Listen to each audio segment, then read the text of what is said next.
the Chargers chose not to kick a couple of field goals.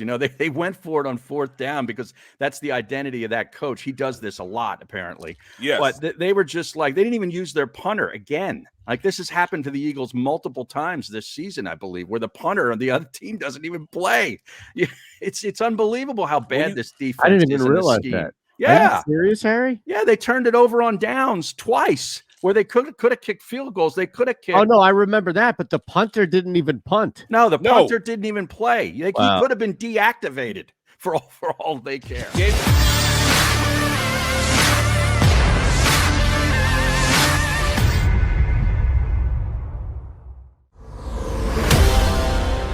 Don't even do it. Good morning, everybody. It is actually a good morning. Is it? Yeah, I'm trying to pull it out, man. Well, you're out of here at noon, right? Yeah. Okay. Now there's stuff going on you got to go take care of, which is life happens off this show. As much as Colin Berger, Joey B, Jimmy Blues, and the Penguin may not believe it, life does exist outside of this show. All right. We had a Philadelphia Eagles game on Sunday that went down to the wire. Not through the wire, but went down to the wire. We had drama. Yes. Yeah. We had drama, high noon drama, dare I say. Although technically the game was at 4:00. And it fell all the way down to the end. One final drive. And look, I don't think that there's any type of moral victory, any of that other stuff. No. Right? But here's what I'll say. Very pleased with what the offense did. I am through the roof disgusted with what Jonathon Gannon has allowed himself to become. And I'll just leave it at that. Well, I hate what he chooses to be each and every week, okay? Yeah. I hate it. Well, yeah, okay. I'm somewhat pleased with some of the performance of the offense, but it wasn't by design because they came out in their first couple of possessions and were in shotgun, determined to throw the football. And only when that didn't work in their first two possessions did they start to run the ball. And that's when they started to move the ball, gain first downs, and score points. So to me, the idea of this game was to revert back to what they had been. And by accident, they realized, during the game, hey, this ain't working. We got to shift again. It's not what they want to do, and it pisses me off. Well, your purpose is to win the game. And like I can't say it enough. And people say, well, might say I repeat myself. But anytime you have a left tackle that's 6'8", 380 pounds, a left guard that's 6'6", 360 pounds. Damn it, if you're not running the ball, you're doing your team an awful injustice. Just run to the left side. That's all you have to do. Run to the left side. And oh, by the way, that right tackle's pretty good also. The center is pretty good also.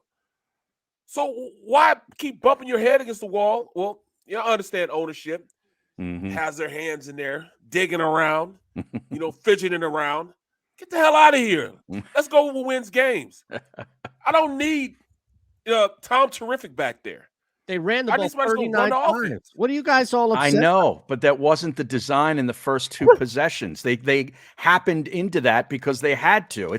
You could tell what the game plan is by what they're doing in their first couple of plays. They wanted to run shotgun and throw the ball. Those things go to shit all the time. Look what happened against the Raiders. They came out with a great game plan, and we killed them for going away from what works. In this place, they came out with something that didn't work. And then they stuck with something that did work. That's but that's no better.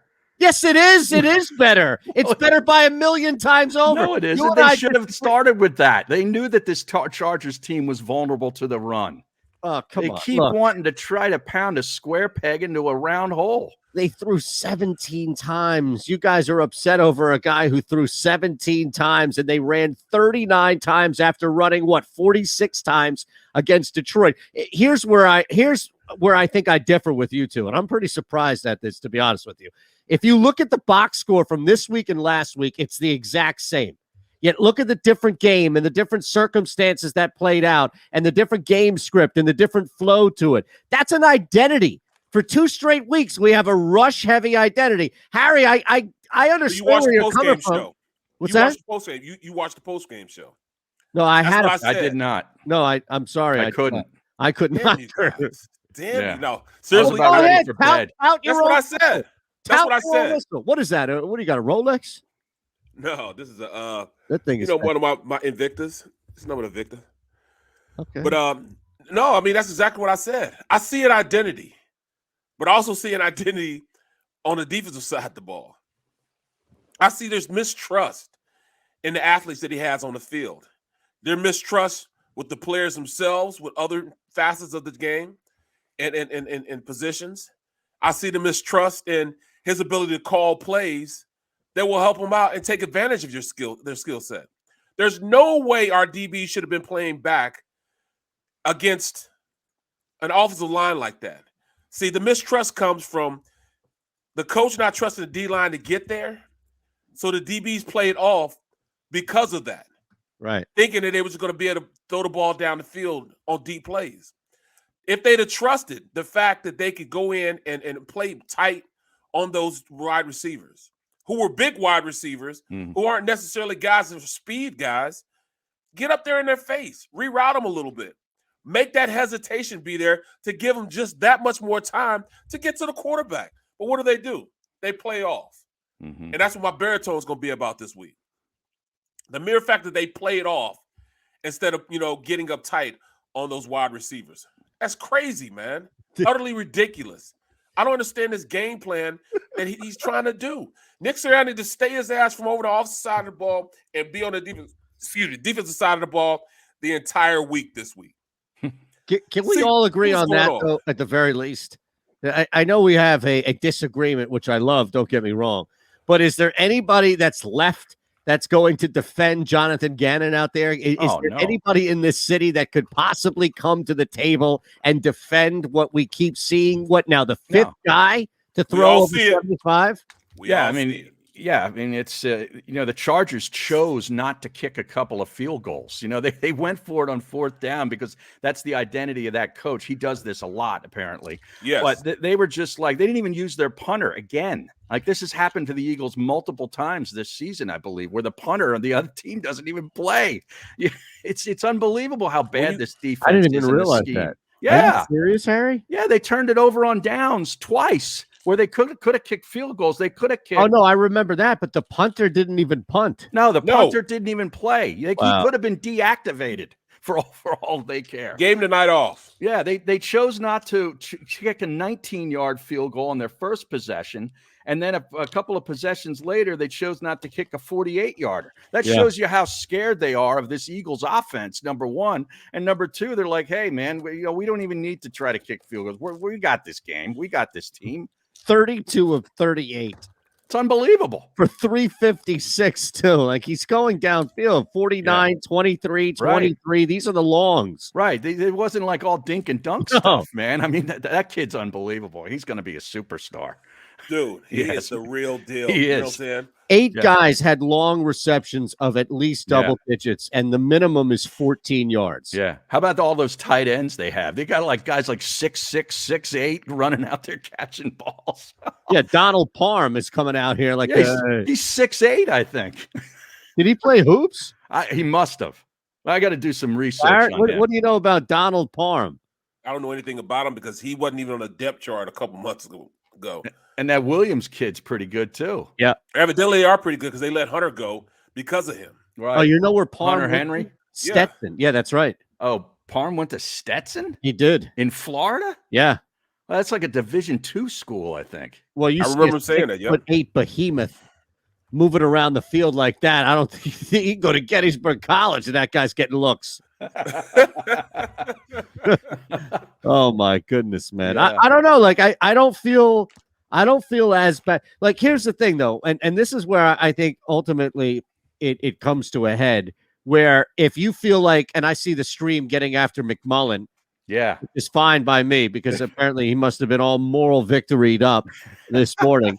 But if you were pleasantly surprised, if you were okay, if you were happy, if you were good with the offense, or if you're reluctant to give credit, wherever it may be that you stand on here, the bottom line is, as good as I feel about this offense, or as much as Harry to Barrett want there to continue to be improvement, which I do too, don't get you wrong, none of it matters if your defense is this. If this is your defense, Aaron Rodgers, Patrick Mahomes, the other guy that we saw on the other side of the field here, Justin Herbert, nobody is overcoming a defense that's encouraging the opposing court. Do you understand what Bridgewater could do? 50 of 50 next week. He's already deadly accurate. Right. He'll dink and dunk you to death. And that's the problem. We're not giving the guys a chance to play. I mean, I did my baritone on a play. It was in the first half where they were on the goal line. On the 1 yard line. Yeah. 1 yard line. And they pick up on a 3rd and 7, 9 yards, because Nelson played back. If you got to look at the other side, you have Slay and Avonte Maddox playing 5 yards off their guys, 4 yards off their guys. This is no lie. He is literally 9 yards back off the ball. And then when the ball snaps, he drops back another 5 yards and then comes up to make the play on Guyton. But he didn't make a play to stop the first down. It was 3 yards past the first down yardage. You got to understand situational football. If you're backed up like that, please understand that all the quarterback did was, all right, this is what I'm going to do. All right, on the left side, I have guys playing tight. One guy's 4 yards off the ball, one guy's 5 yards off the ball. On the other side, it's guys 9 yards off the ball. We only got to get 7 yards. Guess where I'm going pre-snap? He put his head up as soon as the ball snapped and threw it straight to him. He just ran a simple comeback for a first down. How about everybody else, like the defensive line, trying to work their ass off to try to get to the quarterback? Linebackers double teaming the tight ends because they were killing us. And you have one guy playing 9 yards off, and that's where they complete the ball at. How pissed off is everybody else? You got 10 other guys playing tight and playing good football while one guy's playing 9 yards off. Right. That's the problem, man. That's the problem right there. You know what else is the problem? Is our friend Derek Barnett showed up again yesterday. Rearing his ugly head. Rearing his ugly head on a 3rd and 6. It's always him. It's at the Philadelphia Eagles 28-yard line. What the hell? Jumps offside on a hard count. And did you see the reaction of Fletcher Cox and Josh Sweat on the other side? They were just like, you got to go back and look at it. It's on. Jeff McClain had tweeted, I believe, the video of the play. And you can just see Fletcher Cox is almost down on his knees and he just like slumps over like, oh my, you got to be kidding me. It was like, you got to be kidding me. What was worse, that or Embiid's reaction to Simmons passing up the dunk? I think. Now, take the magnitude of the moment out. Like, I get it. It's game 7 and all that. But those were two, I think, comparable moments as well. Yeah, they are. I think they're equal. Wow. Yeah. Wow. That puts things in perspective. Yeah. And the Eagles were up 17-16 at that point. So you hold them to a field goal there. Maybe they do kick the field goal there. Right. Who knows? You end up maybe winning the game. That's ridiculous, man. Ridiculous. He's got more defensive offsides than he has sacks this year. Mm-hmm. Jeff Kerr tweeted that out. Oh, yeah, that's true. That's a fact. Jeff Kerr don't lie. No, Kerr don't lie. Ball may lie every now and again, but Kerr don't lie. Right. You know they went on 2 15-play drives. The Chargers. Yesterday. Yeah. Well, they went from the 1 to 1. They went to the 1 yard line. And one ended up in no points because they went for it at 4th and goal and didn't get in, to the Eagles' credit. They're never going, and that's the crazy thing about it. They're never really going to be able to stop teams consistently throughout a game when you're allowing that quarterback, whoever it is, to throw the ball. Mm-hmm. And think about it. You grind the clock down, keeping the ball in play. So Herbert didn't always have to take these big strikes, but chunks of yardage as well as the clock moving. And you know that the quarterback's going to be able to complete passes. So it's really tough. And that's why I think the best game plan they had was in the first half, where they were keeping that Chargers off. Now, granted, the Chargers went for it, 2 times in the first half, right? And missed it. Yes. So you can look at points, be it, but even still, those are field goals. That's 6 points total, at least in the first half. So maybe that's a difference. But it felt like the Eagles were doing their part as well, moving the ball, keeping the clock moving, right? Like keeping that offense off the field, which is what you'd want to do. That's and then the it best just turned defense. into a shootout. Right. That's our best defense right now. Yeah. Is to run the rock, keep their offense off the field. Yeah. That's the only way we can. Now you look at the quarterbacks that they have coming up. You mentioned Teddy Bridgewater. How about the win they got on the road against Dallas as a 10-point underdog? Yeah. They beat the I didn't get to watch any of that game really because I was doing a show at the time, but I keep seeing the score and I'm like, what is Dak doing? Like, were you able to watch any of it? I mean, watched. Was he just off all day or what?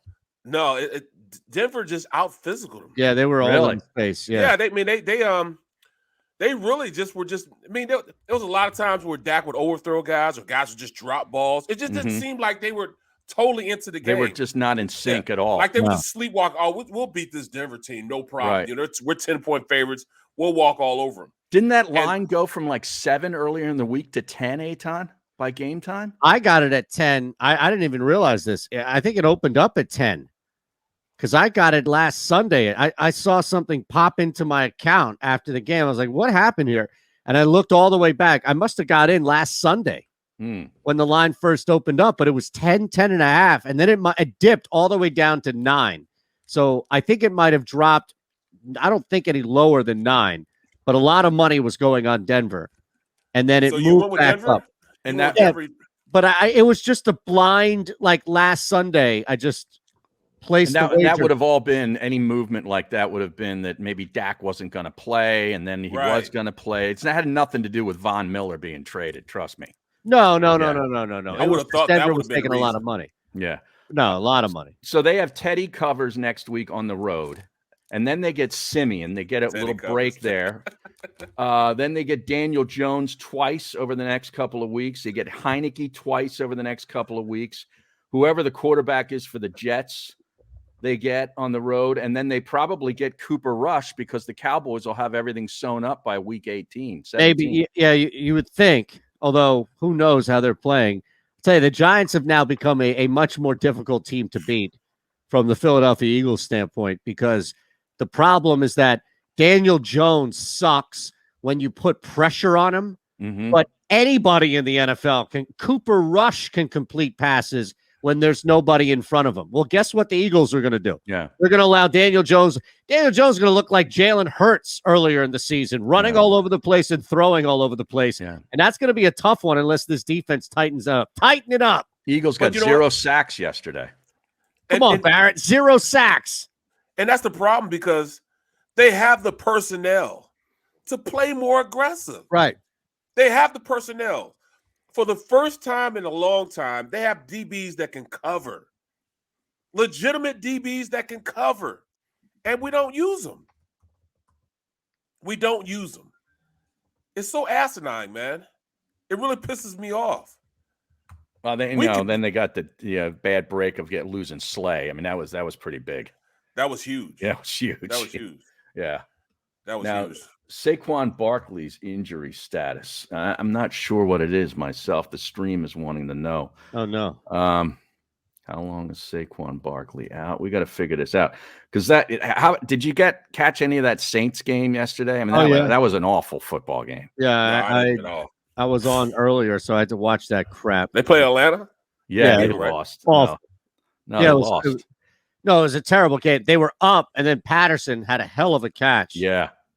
Right down the sideline. Couple of crazy finishes. Did you see that one? And then also, how about that Ravens-Vikings game? Ravens-Vikings game was nuts. Yeah. Unbelievable. So I'm riding the Ravens -5. I thought that was absolutely torched. Here comes Lamar, like the 50-1 long shot, and down the stretch they come. Lamar Jackson and this offense come firing back. They tie it. They take the lead. They're up by a touchdown. I'm thinking, okay, just exhale for a second. And then I'm reminded that the Vikings are going up against the league worst passing defense in the Ravens. So they march down the field like it's nothing, tie the game up. It goes to overtime. I'm still good because they don't kick the extra point, but the 6 is going to cover my 5-point ticket. And of course, these crumbs, absolutely crumbs, kick the field goal to win the game.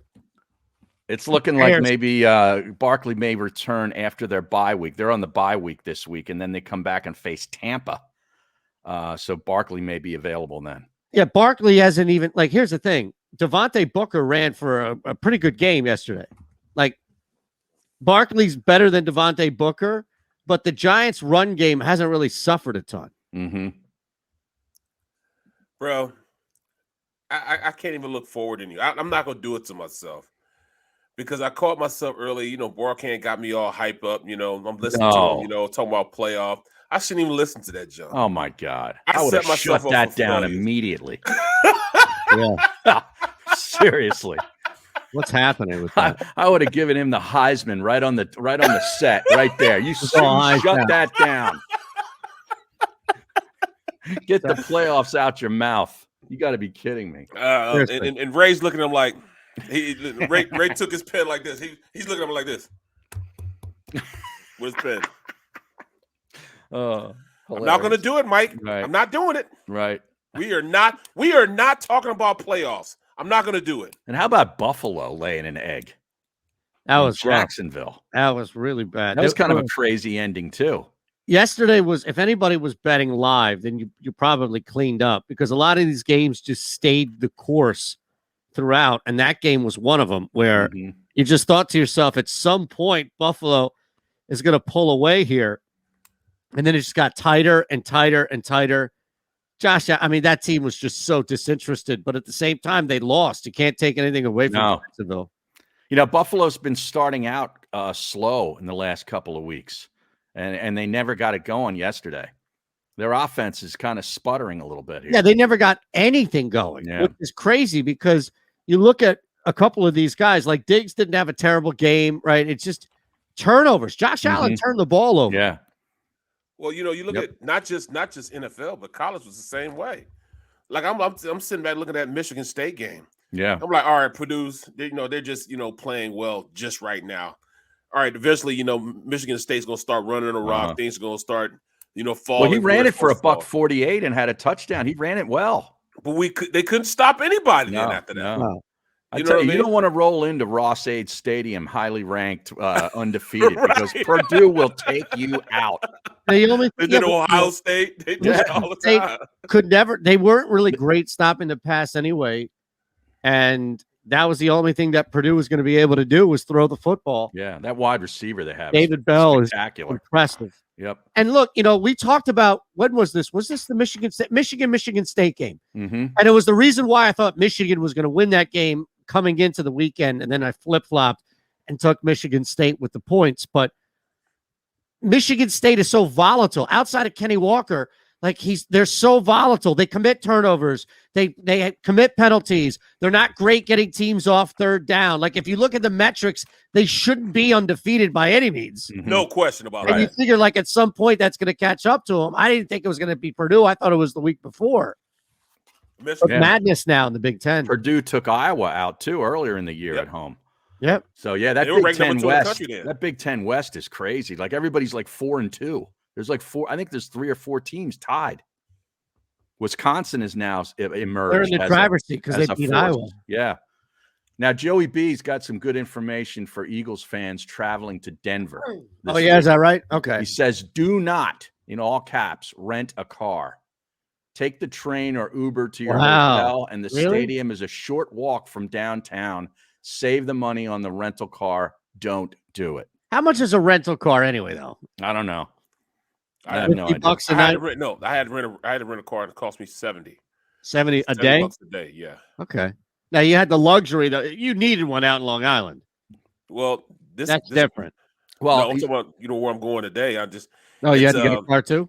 I had to get a car, man, and it's wow, it's pretty expensive. It's not only the rental of the car, though. He points out parking in Denver downtown is $50 a night.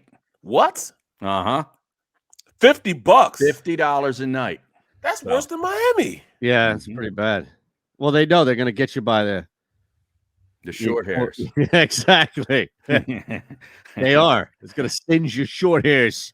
You see that? That's a nice city, though, man. That's a real Denver's nice city, beautiful. Beautiful city. How about that Wake, North Carolina game? That was nuts. That was a great I hope game you had the also. over on that one, Eitan. I had a play on that. I think I had UNC. That Plus running back 3. for UNC is something. Ty Chandler. Yeah, I mean, that They game was ridiculous. Jeez. What was the final on that? 58-55. Yeah, over 100 points. Yeah. So how about this? You want a quick one here before we break? The under is, I think it's 21-5 or 25 and it's 25-5 or God damn it. I think it's 21-5. Okay. So the under is 21-5 when top 25 teams play this year. So we have 5 matchups this week. Yeah, this week's a good week. It is. It's a great one. And that, my friends, is an opportunity, if there's ever, for a round robin. You got Oklahoma at Baylor. Baylor coming off a bad loss. Oklahoma off a bye. Mississippi State at Auburn, top 25 matchup. Minnesota at Iowa, top 25. Yep. Texas A&M at Ole Miss. That's a good one. Great. Both of them are ranked. North Carolina State at Wake. And is that the last one? I think it is. 5 I had. Yeah, those are good, though. Telling you, man, there's something to that. The unders, when these two teams play, when top 25 teams play, the under 21-5 looks like. You say Thursday night football? Thursday night's got the UNC Pitt game. That's that's a good one, right? Yeah, that's a good one. Friday. Friday, Cincinnati at USF. Right. Yep. You're right, man. I mean, anybody watch an Ole Miss game this week? Yeah. I did not.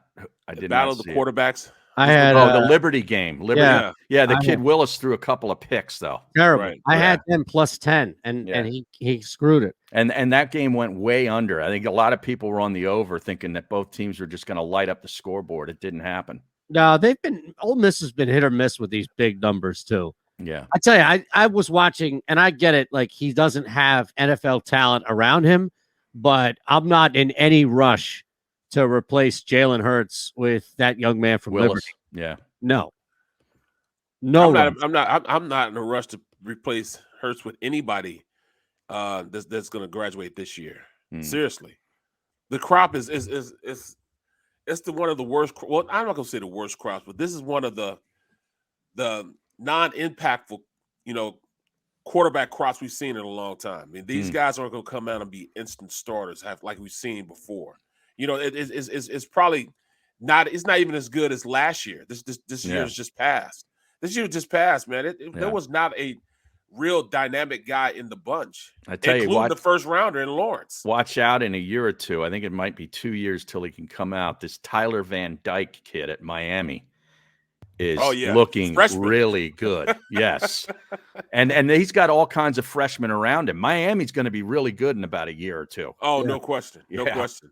We could have had that. Well, why can't we have nice things? He could have came and coached our guys up like that. I don't know how if he'd have had success here, he'd have been gone in 2 years anyway. He was a short-termer. Trust me. Yeah. But you look at it, man. Look, I don't know how long you're going to have a head coach in Temple, man. Well, I don't want him. No. Oh, you don't want him? They're going to get rid of him after the season's over. You think? Oh, yeah. Yeah. Wow. You want to hear a number real quick? You want to see a dead body? Go ahead. Jalen Reagor is at 7.6 yards per reception this season. Wow. This is from Brandon Lee Gouton. Wow. That's 144 out of 159 qualified players, dead last out of all qualified wide receivers. There you go. He was a big part of the offense yesterday. Quez Watkins was on the field for almost every snap offensively and got how many targets? I don't mind that because we were running the rock. Yeah, I know, but that's the trade-off. You got to stretch the field a little bit, don't you? Well, yeah, but but here we go again. You can't please Harry. Harry's just upset today. Why? That stash is coming in nice. You should be happy. No, the stash is looking fly. Yeah. Right. Yeah. But you know what? There's only one thing I'm gonna say about us running the ball the way we're running it. Hold on. Can you expand on it? Because we have to take a break. Yes. Yeah, we do. All right. So when we come back, you're going to start off with that one thing, right? Tease it, baby. Tease it. Yes. There you go. We're back.